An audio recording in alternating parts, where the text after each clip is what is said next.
இந்தியாவுக்கும் அமெரிக்காவுக்கும் இடையே பலமான வர்த்தக உறவுகள் இருக்கின்றன. இந்நிலையில் இந்தியா தனது பொருட்களுக்கு அதிக வரியை நிர்ணயித்தால் நாங்களும் அதையேதான் செய்வோம் என்று டொனால்ட் ட்ரம்ப் கூறியுள்ளார். அமெரிக்காவுடன் வர்த்தகம் மேற்கொள்வதை உலக நாடுகள் பெரும்பாலும் விரும்புவதில்லை. ஆசியாவை பொறுத்தவரை இந்தியாவும் பாகிஸ்தானும் தான் அமெரிக்காவுடன் கொஞ்சி குலாவி வருகின்றன. மற்றபடி தென்கொரியா, ஜப்பான், தைவான் போன்ற கிழக்கு ஆசிய நாடுகளும், வியட்நாம், தாய்லாந்து மற்றும் இந்தோனேஷியா போன்ற தென்கிழக்கு ஆசிய நாடுகளும் சீனாவுடன் தான் வர்த்தகம் செய்து வருகின்றன. இப்படி இருக்கையில் அமெரிக்காவுடனான இந்தியாவின் வர்த்தகம் இனி வரும் காலங்களில் அவ்வளவு சிறப்பாக இருக்காது என்று சொல்லப்படுகிறது. இது தொடர்பாக செய்தியாளர்களிடம் பேசியிருந்த ட்ரம்ப், இந்தியா தங்களது பொருட்களுக்கு அதிக வரியை விதித்தால் நாங்களும் அவ்வாறே செய்வோம் என்று கூறியுள்ளார். இன்றைய தேதியில் இந்தியாவும் பிரேசிலும் தான் அமெரிக்காவுக்கு அதிக வரியை விதிப்பதாகவும் ட்ரம்ப் குற்றம் சாட்டியுள்ளார். இது குறித்து ட்ரம்ப் பேசுகையில், என்னை பொறுத்தவரை பரஸ்பரம் எனும் வார்த்தை முக்கியமானது. இந்தியாவிலிருந்து இங்கு நிறைய பொருட்கள் வருகின்றன. ஆனால் அவர்கள் 100% வரியை விதித்தால் நாங்களும் அதையேதான் செய்வோம். உங்களுக்கு தெரியும், இந்தியா எங்களுக்கு ஒரு சைக்கிளை ஏற்றுமதி செய்கிறது என்றால் அதேபோல் அவர்களுக்கும் நாங்கள் ஒரு சைக்கிளை ஏற்றுமதி செய்கிறோம். அப்படியெனில் வரி விதிப்பு விகிதமும் ஒன்றாகத்தானே இருக்க முடியும்.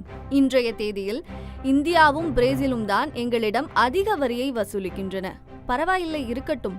ஆனால் நாங்களும் அதையேதான் பின்பற்ற விரும்புகிறோம். அதனால்தான் நான் பரஸ்பரம் என்கிற வார்த்தையை பயன்படுத்தினேன் என்று கூறியுள்ளார். ட்ரம்பின் வர்த்தக செயலாளரான ஹோவர்ட் லுட்னிக்கும் இதே கருத்தை தெரிவித்துள்ளார். நீங்கள் எங்களை எப்படி நடத்துகிறீர்கள் என்பதை வைத்துதான் நீங்கள் எப்படி நடத்தப்படுவீர்கள் என்பது இருக்கும் என்று கூறியுள்ளார். இந்தியாவிலிருந்து பெட்ரோலிய பொருட்கள், நகைகள், ரத்தின கற்கள், மருந்துகள், இயந்திரங்கள் மற்றும் இயந்திர உபகரணங்கள், ஜவுளி, அரிசி, குறிப்பாக பாஸ்மதி அரிசி, ஆட்டோமொபைல்கள் மற்றும் வாகன பாகங்கள், தேநீர், காஃபி மற்றும் மசாலா பொருட்கள் அமெரிக்காவுக்கு ஏற்றுமதி செய்யப்படுகின்றன.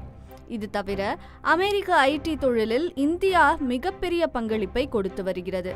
மேலும் அமெரிக்காவில் அதிகமான அளவில் இந்திய மாணவர்கள் கல்வி பயில்கின்றனர். அமெரிக்காவிலிருந்து விமானம் மற்றும் விண்கலம், இயந்திரங்கள் மற்றும் மின் உபகரணங்கள், ரசாயன பொருட்கள், வாகனங்கள், எண்ணெய் மற்றும் எரிவாயு உபகரணங்கள், சோயாபீன்ஸ் மற்றும் பருப்பு வகைகள் இறக்குமதி செய்யப்படுகிறது.